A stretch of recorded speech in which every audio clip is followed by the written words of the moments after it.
All of his co-workers were gone. What could it mean? Stanley decided to go to the meeting room. Perhaps he had simply missed a memo.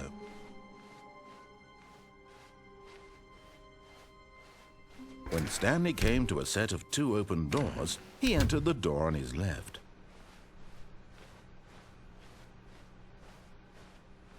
Yet there was not a single person here either. Feeling a wave of disbelief, Stanley decided to go up to his boss. Coming to a staircase, Stanley walked upstairs to his boss's office.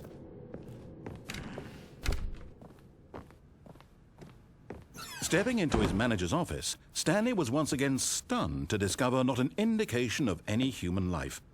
Shocked, unraveled, Stanley wondered in disbelief who orchestrated this. What dark secret was being held from him?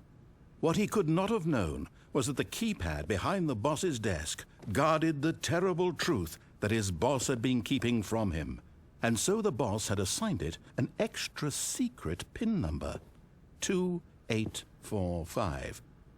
But of course, Stanley couldn't possibly. Yet incredibly, by simply pushing random buttons on the keypad, Stanley happened to input the correct code by sheer luck. Amazing. He stepped into the newly opened passageway.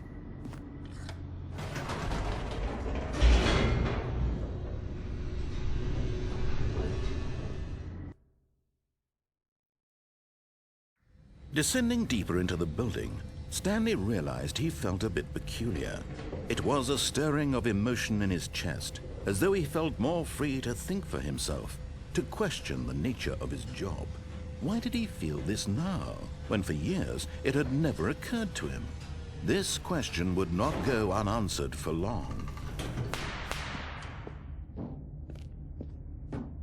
Stanley walked straight ahead through the large door that read Mind Control Facility.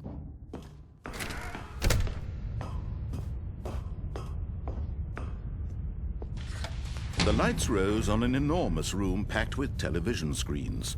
What horrible secret did this place hold? Stanley thought to himself. Did he have the strength to find out?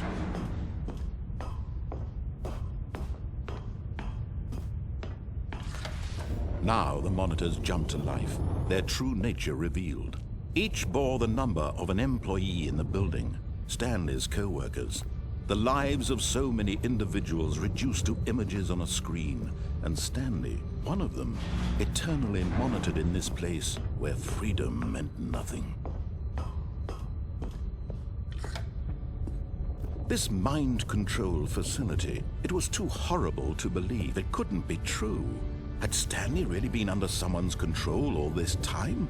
Was this the only reason he was happy with his boring job? That his emotions had been manipulated to accept it blindly?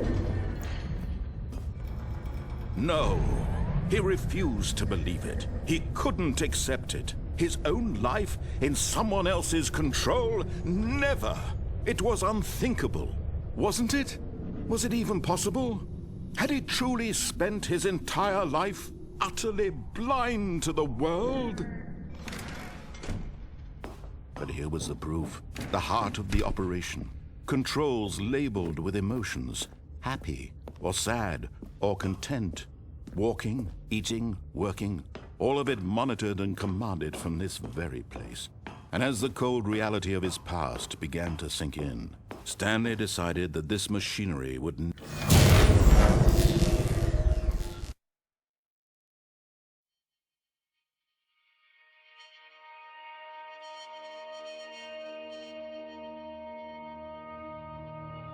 blackness and a rising chill of uncertainty. Was it over? Yes! He had won! He had defeated the machine, unshackled himself from someone else's command. Freedom was mere moments away.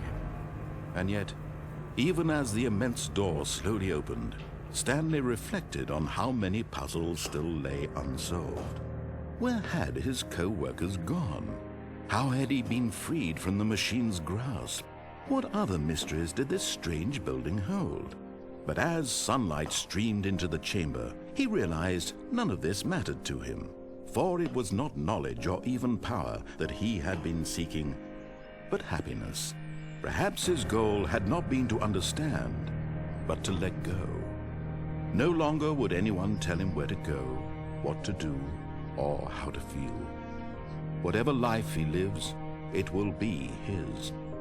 And that was all he needed to know. It was perhaps the only thing worth knowing. Stanley stepped through the open door. Stanley felt the cool breeze upon his skin, the feeling of liberation, the immense possibility of the new path before him. This was exactly the way, right now, that things were meant to happen. And Stanley was happy.